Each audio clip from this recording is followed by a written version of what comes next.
তো hello excuse me friends, তো বন্ধুরা আজকের ভিডিওতে আলোচনা করতে চলেছি দুজন মাল্টি ট্যালেন্টেড অভিনেত্রীকে নিয়ে। হ্যাঁ, মাল্টি ট্যালেন্টেড অ্যাক্ট্রেস এজন্যই বললাম কারণ এরা যেমন একদিকে অভিনেত্রী তেমন আরেকদিকে পলিটিশিয়ান এবং আরেকদিকে ভালো সিঙ্গারও।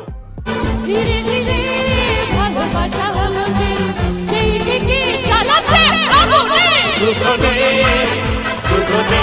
यही नहीं अभी और सुनिए। शाम बेबी तेरे ही नाम बेबी आ तुझे प्यार करूं मैं चढ़े নাম लेके मर जावा।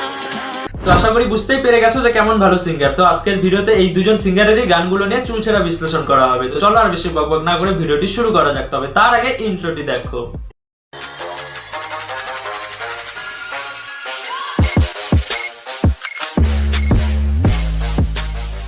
तू है लाजवाब तेरे जलवे हजार मेरा भी पता है मैं ना मानू कभी हार। মানে এটা গান করছে না ভূতের গল্প শোনাচ্ছে ভাই, বুঝলাম না এরকম ভূতের মতো ভয় কেন দেখাচ্ছে। तू हर शाम बेबी तेरे ही नाम बेबी आ तुझे प्यार करूं मैं चढ़े बेबी। হ্যাঁ, সরস্বতী পূজার সময় বাচ্চারা ঠিক এইভাবেই ছড়া বলে। মানে এটা ছড়া না গান। হ্যাঁ ধরতে পারবেন না আপনি, বললাম না। পেছনে যারা সাইডে দাঁড়িয়ে আছো হাতগুলো ওঠাও দেখি, হাতগুলো কি হয়েছে, কেটে দিয়েছে কেউ শোলের মতন? ওঠাও। হ্যাঁ হ্যাঁ, যখন আমাদের এই দিদির গানগুলি শুনে কেউ উপরে হাত তুলছে না তখন আমাদের এই দিদি মানুষকে ধমক দিয়ে জোর করে বকা দিয়েই হাত তোলাবে। পেছনে যারা সাইডে দাঁড়িয়ে আছো হাতগুলো ওঠাও দেখি, হাতগুলো কি হয়েছে, কেটে দিয়েছে কেউ শোলের মতন? ওঠাও। না না দিদি, হাতগুলি কেউ কেটে নেয়নি। আসলে এখানে যারা উপস্থিত আছে তার মধ্যে 80% লোকজনই এসেছে শুধুমাত্র তোমাকে দেখার জন্য, তোমার গান শোনার জন্য কেউ আসেনি। আর তোমাকে দেখার পর তাদের হাত ঠিক যেখানে থাকা দরকার সেখানেই আছে। আই মিন তাদের হাত ঠিক নিচেই আছে। আর নিচে তাদের হাতগুলি কি করছে সেটা লেজেন্ডরা অলরেডি বুঝে গেছে।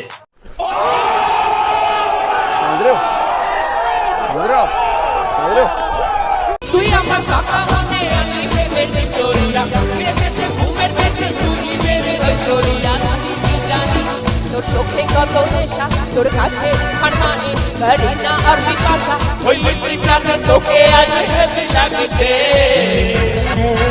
তোকে হেভি লাগছে, তোকে হেভি লাগছে, তোকে হেভি লাগছে রে, তোকে হেভি লাগছে তোকে হেভি লাগছে তোকে হেভি লাগছে তোকে হেভি লাগছে রে তোকে হেভি লাগছে।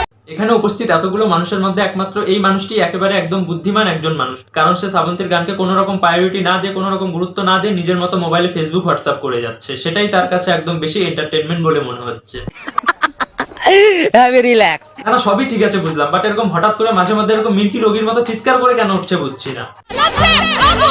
না না সত্যি, মানে আজকে এদের গানগুলি শোনার পর আমার হিরো আলম আর রানু মন্ডলের প্রতি একদম রেসপেক্ট অনেকটাই বেড়ে গেল। বেকার বেকার মানুষ শুধু হিরো আলম রানু মন্ডল এদেরকেই ট্রোল করে যায়। সত্যি কথা বলতে এদের তুলনায় হিরো আলম অনেক ভালো সিঙ্গার।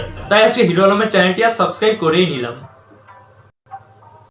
কি অপরাধে আমার সরল মনটা কান্দে রে বন্ধু, কি অপরাধে আমার সরল মনটা কান্দে।